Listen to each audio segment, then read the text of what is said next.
Ese objeto estaba maldito y nadie me creyó. Si te atraen las historias de terror que se sienten reales, debes saber algo antes de continuar. Estos no son simples relatos. Son casos documentados, y para entender su verdadera maldición, necesitas escucharlos hasta el final. La Biblia apareció donde menos debería haber estado. No en una iglesia abandonada, ni en una casa antigua, ni en un cementerio. Apareció sobre una mesa de comedor, en un apartamento pequeño y desordenado, tras un episodio de violencia que dejó a todo un edificio en silencio. La policía acudió al lugar después de recibir varias llamadas de vecinos alertando de gritos y golpes. Cuando los agentes entraron, encontraron a un hombre sentado en el suelo, con las manos manchadas de sangre seca y la mirada completamente perdida. No intentó huir. No opuso resistencia. Solo repetía una frase en voz baja, una y otra vez, como si rezara algo que nadie más podía escuchar. Sobre la mesa, abierta por la mitad, estaba la Biblia. No era una Biblia común. La cubierta era de cuero oscuro, tan rígido y cuarteado que parecía más piel que material trabajado. No tenía título, ni cruz, ni inscripción visible. Las esquinas estaban desgastadas, pero no por el uso normal, sino como si alguien las hubiera presionado durante mucho tiempo con las manos. Al abrirla, los agentes notaron algo extraño de inmediato: el olor. No olía a papel viejo ni a polvo. Olía metálico, húmedo, como el interior de una habitación cerrada durante años. Las páginas estaban amarillentas, pero no de forma uniforme. Algunas parecían más recientes, otras más antiguas. Había subrayados irregulares, hechos con algo que no era tinta. Los peritos más tarde describirían esas marcas como posiblemente realizadas con sangre antigua. No eran anotaciones explicativas ni comentarios personales. Eran líneas que destacaban frases concretas, frases que hablaban de castigo, obediencia, sacrificio y entrega. Cuando interrogaron al hombre, este no negó haber atacado a su vecino. Pero tampoco supo explicar por qué lo había hecho. Dijo que había estado leyendo en voz alta. Que la Biblia le mostraba cosas mientras leía. Que al principio pensó que eran pensamientos propios, recuerdos o imaginaciones. Pero luego se dio cuenta de que algunas frases no estaban en el libro cuando cerraba los ojos, y se aparecían cuando volvía a abrirlos. Según su testimonio, hubo un momento concreto en el que dejó de sentir que estaba solo. No oyó voces externas. No vio sombras. Simplemente tuvo la certeza absoluta de que alguien más estaba escuchando cada palabra que pronunciaba. Y que ese alguien esperaba que continuara. Uno de los agentes intentó cerrar la Biblia para llevársela como prueba. En ese instante, el detenido levantó la cabeza por primera vez y gritó que no lo hiciera. Dijo que si se cerraba a medias, algo quedaría incompleto. El agente ignoró la advertencia y cerró el libro. Al hacerlo, notó que las páginas no estaban numeradas de forma lógica. Algunos salmos aparecían repetidos. Otros textos no correspondían a ninguna versión conocida de las Escrituras. Al final del libro, varias páginas estaban completamente en blanco. Excepto una. En ella había una frase escrita a mano, con el mismo trazo irregular que los subrayados del resto del volumen. Quien lea hasta el final, entrega algo que no podrá recuperar. Ese fue el primer registro oficial del objeto. Y también el inicio de una cadena de incidentes que se repetirían con una precisión inquietante. Cambiaban los lugares.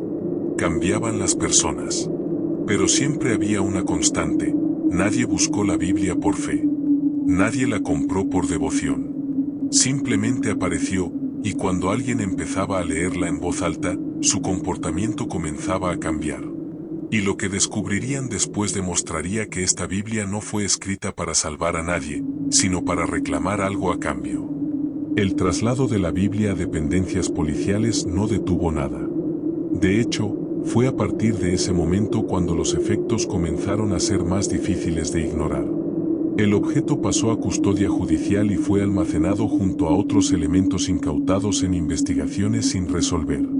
Permaneció semanas sin ser tocado, encerrado en una caja de pruebas, envuelto en plástico y etiquetado como libro antiguo sin catalogar.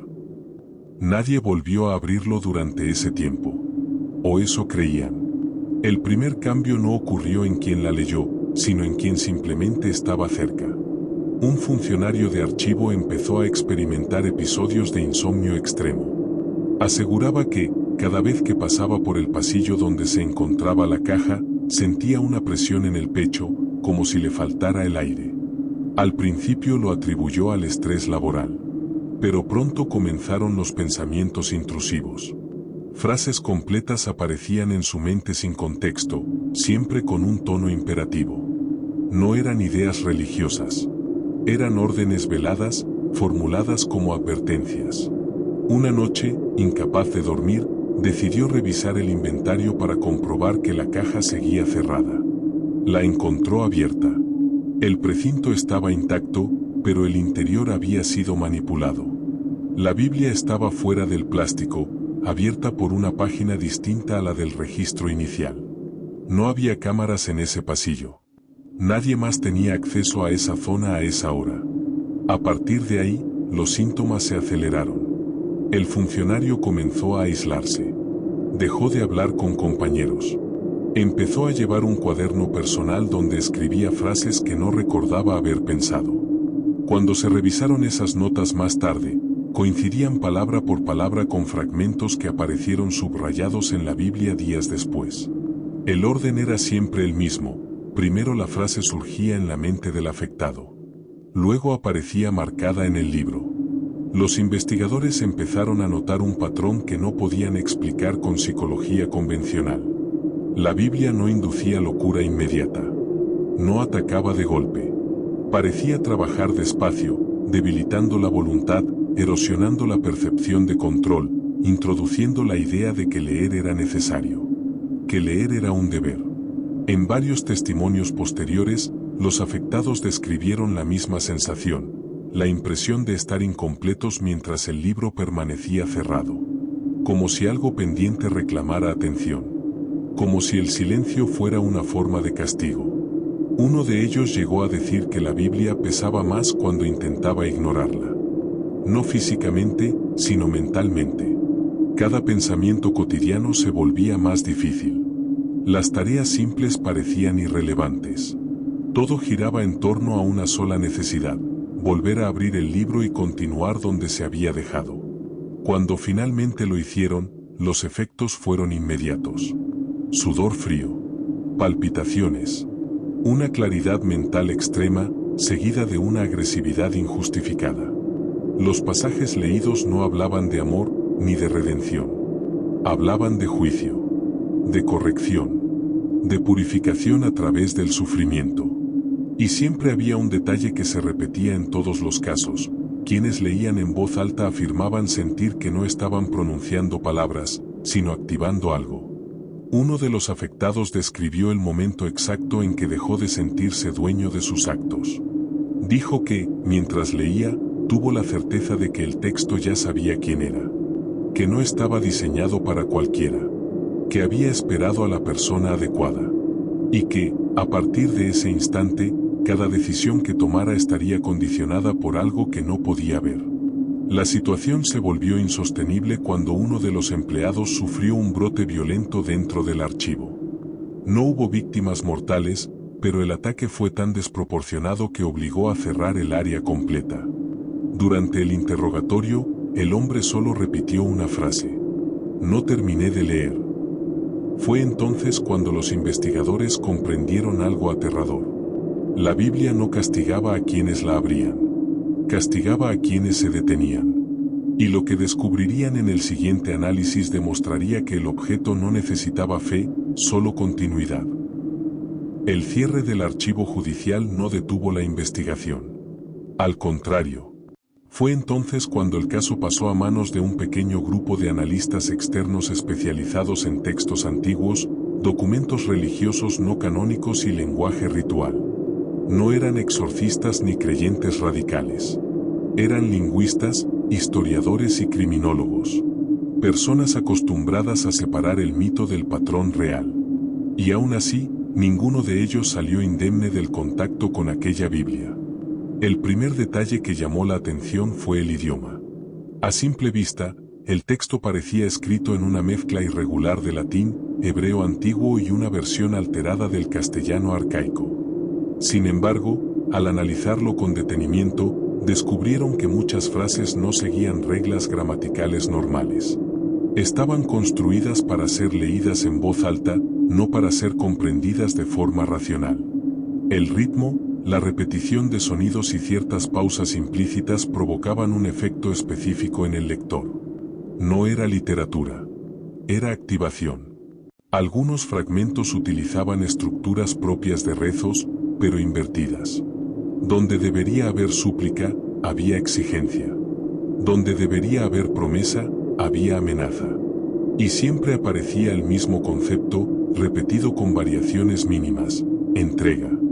No como sacrificio simbólico, sino como cesión real de algo íntimo.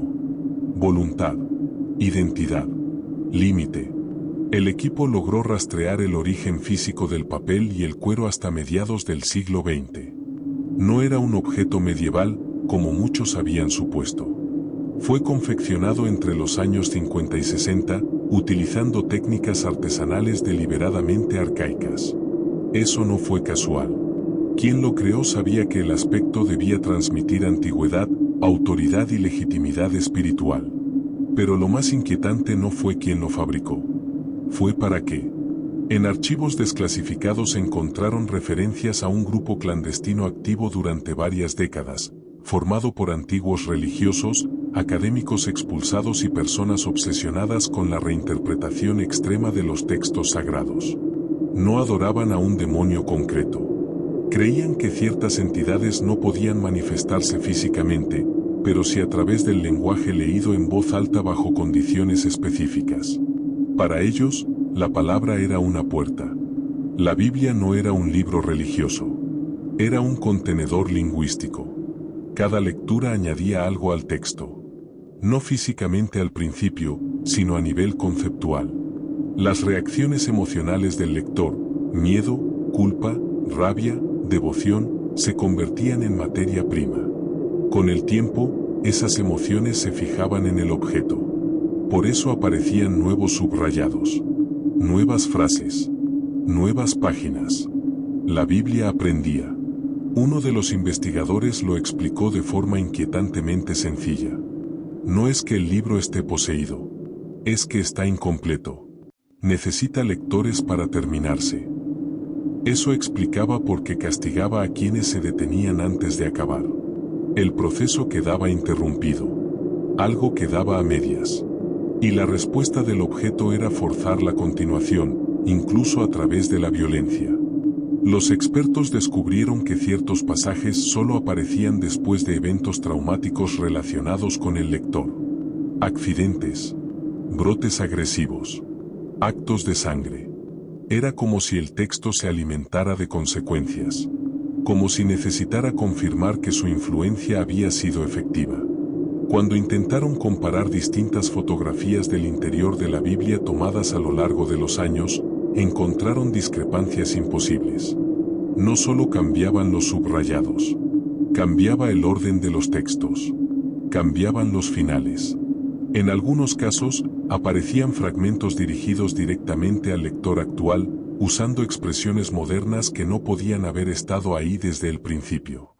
La conclusión fue unánime y aterradora. La Biblia no contenía un demonio encerrado. Funcionaba como un canal. Y en ese canal, algo estaba aprendiendo a comunicarse cada vez mejor. Y el siguiente propietario descubriría que, una vez iniciado el proceso, ya no era necesario tocar el libro para seguir leyendo. El siguiente propietario de la Biblia no llegó a ella por casualidad, pero tampoco por devoción. Fue asignada como parte de un estudio controlado a un seminarista que había abandonado la vida religiosa años atrás. No era un fanático. Al contrario, se había alejado de la fe tras cuestionar duramente los dogmas y los abusos de autoridad dentro de la institución. Precisamente por eso, los investigadores pensaron que sería un sujeto adecuado, alguien con formación teológica suficiente para detectar manipulaciones del texto, pero con distancia emocional para no verse arrastrado por la sugestión. Se equivocaron. Desde el primer contacto, el seminarista notó algo que no supo explicar. A diferencia de los casos anteriores, no sintió rechazo ni miedo inmediato. Sintió familiaridad, como si ya conociera el objeto, como si lo hubiera leído antes, aunque sabía que era imposible. Al abrir la Biblia, tuvo la sensación incómoda de que el libro reconocía su presencia. No hubo mareos ni ansiedad. Hubo calma. Una calma artificial, profunda, peligrosa. Comenzó a leer en silencio, analizando la estructura del texto. Reconoció fragmentos bíblicos auténticos, pero deformados sutilmente. Palabras cambiadas. Tiempos verbales alterados. Donde debía haber misericordia, había exigencia. Donde debía haber redención, había deuda. Era una reescritura calculada, diseñada para erosionar lentamente la voluntad del lector sin levantar sospechas inmediatas. Durante los primeros días no ocurrió nada destacable. Eso, en retrospectiva, fue la señal más clara de que algo iba mal. Las noches comenzaron a cambiar. El seminarista empezó a soñar con lecturas interminables. No veía el libro. Veía palabras flotando en la oscuridad, ordenándose solas, formándose en frases que exigían ser completadas. Al despertar, recordaba cada palabra con una claridad enfermiza. Y cuando revisaba la Biblia al día siguiente, encontraba esos mismos fragmentos subrayados, como si el objeto hubiera respondido a sus sueños.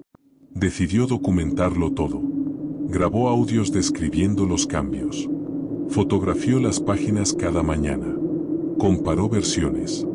Las diferencias eran reales, innegables. El texto mutaba de forma sutil pero constante, adaptándose no solo a su conocimiento teológico, sino a sus dudas personales. El libro no se limitaba a imponer. Argumentaba, justificaba, convencía. El momento de ruptura llegó cuando decidió dejar de leer. No cerró la Biblia con violencia. Simplemente la dejó sobre la mesa y se negó a continuar. Esa noche, por primera vez, escuchó algo que no provenía de su mente. No fue una voz clara. Fue una presión auditiva, como si alguien hablara demasiado cerca sin pronunciar palabras comprensibles.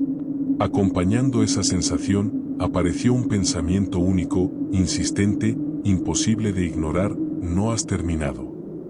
A partir de ese instante, la posesión dejó de ser simbólica. El seminarista empezó a recitar fragmentos del libro sin abrirlo. Los decía en voz baja, de forma automática, incluso mientras realizaba tareas cotidianas. No recordaba haber aprendido esas frases. Sin embargo, las pronunciaba con exactitud absoluta. Cuando los investigadores le pidieron que se detuviera, mostró una reacción desproporcionada. Ira, miedo y una necesidad urgente de completar el proceso.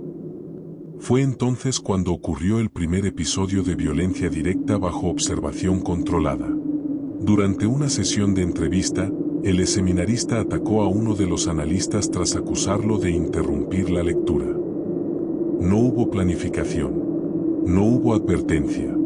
El ataque fue inmediato, frío, dirigido. Mientras era reducido, gritó una frase que no aparecía en ninguna fotografía previa del libro, pero que más tarde se encontraría escrita en una página que hasta ese día había estado en blanco. El recipiente incompleto se rompe. Ese fue el punto de no retorno. La Biblia ya no necesitaba ser abierta. Ya no necesitaba ser leída. Había aprendido a usar a quien la comprendía. Y lo que ocurrió después demostraría que, cuando el objeto termina de escribir su contenido, el lector deja de ser necesario. Tras el incidente con el seminarista, el proyecto fue cancelado de inmediato. No por motivos éticos, sino por miedo. Los analistas coincidieron en algo que ninguno quiso dejar por escrito en los informes oficiales: el objeto había alcanzado un punto de estabilidad. Ya no reaccionaba de forma errática. Ya no necesitaba pruebas. Había completado su función principal. La Biblia fue retirada del estudio y reclasificada como evidencia de alto riesgo. No se habló de destrucción. Esa opción fue descartada desde el principio. Algunos expertos advirtieron que quemarla, romperla o intentar neutralizarla mediante rituales tradicionales podría provocar un efecto contrario al deseado. Si el texto funcionaba como canal, destruir el soporte físico podría liberar aquello que había aprendido a manifestarse a través de él. La decisión final fue sellarla. El procedimiento fue simple, casi burocrático, pero cargado de tensión. La Biblia fue envuelta en varias capas de material aislante, colocada dentro de un contenedor metálico sellado al vacío y almacenada en una instalación sin acceso público. El lugar exacto no aparece en ningún documento accesible. Solo existe un código de referencia y una advertencia clara: no abrir bajo ninguna circunstancia. Durante los primeros meses no ocurrió nada. Ningún incidente. Ninguna anomalía registrada. Los investigadores respiraron aliviados, convencidos de que el aislamiento había sido suficiente. Sin lectores, sin contacto humano, el objeto parecía inerte, como si hubiera entrado en un estado de latencia. Pero el silencio no duró. El primer indicio apareció en forma de un informe interno aparentemente irrelevante. Un guardia nocturno del complejo solicitó cambio de turno tras asegurar que tenía problemas para dormir. Declaró que, cada noche, soñaba con palabras que no entendía, pero que recordaba con absoluta claridad al despertar. No había visto la Biblia. No sabía nada del caso. Simplemente trabajaba cerca del área donde estaba almacenada. Días después, otro empleado presentó síntomas similares. Insomnio. Pensamientos intrusivos. Frases repetitivas. Ninguno había tenido contacto directo con el objeto. Ninguno había leído una sola página. Y, aún así, describían la misma sensación que los casos anteriores, la certeza de que algo estaba incompleto. Cuando revisaron el contenedor por primera vez desde el sellado, no encontraron signos de manipulación. El precinto estaba intacto. El vacío no había sido alterado. Pero al abrir el registro fotográfico interno, detectaron algo imposible. Las últimas páginas de la Biblia, que anteriormente estaban en blanco, ya no lo estaban. Habían aparecido nuevas líneas de texto. No eran pasajes bíblicos. No eran advertencias. Eran descripciones. Detalladas. Precisas. Narraban fragmentos de los eventos ocurridos después del sellado, como si el objeto estuviera registrando lo que sucedía a su alrededor sin necesidad de lectores conscientes. Como si el canal ya no dependiera de la voz humana. Uno de los analistas se negó a continuar el estudio al leer una de esas nuevas páginas. En ella aparecía una frase que no dejaba lugar a interpretación. El contenedor no es el límite. Ese fue el momento en que se comprendió la verdad completa del objeto. La Biblia no necesitaba ser abierta para influir. No necesitaba ser leída en voz alta para actuar. Todo el proceso de lectura había sido un aprendizaje. Una forma de adquirir estructura, lenguaje y control. Ahora que eso estaba completo, el libro ya no era una herramienta, era un ancla. Y como toda ancla, podía soltarse. El último informe oficial recomienda no volver a trasladar el objeto, no exponerlo a nuevos entornos, sobre todo, no documentar públicamente su contenido actual. Según los expertos, describirlo con demasiada precisión podría ser suficiente para reactivar el proceso en personas sensibles al lenguaje ritual. Por eso, este relato se queda aquí. Porque hay objetos que no buscan devoción. No buscan fe. Buscan continuidad. Si has llegado hasta el final de esta historia, recuerda algo importante: no todos los libros están hechos para ser leídos. Algunos están escritos para observar quien se atreve a hacerlo. Si este tipo de historias te atraen, suscríbete y deja tu comentario. Porque hay muchos objetos como este, esperando en archivos, trasteros y almacenes olvidados. Y algunos de ellos, aún no han terminado de escribir su historia.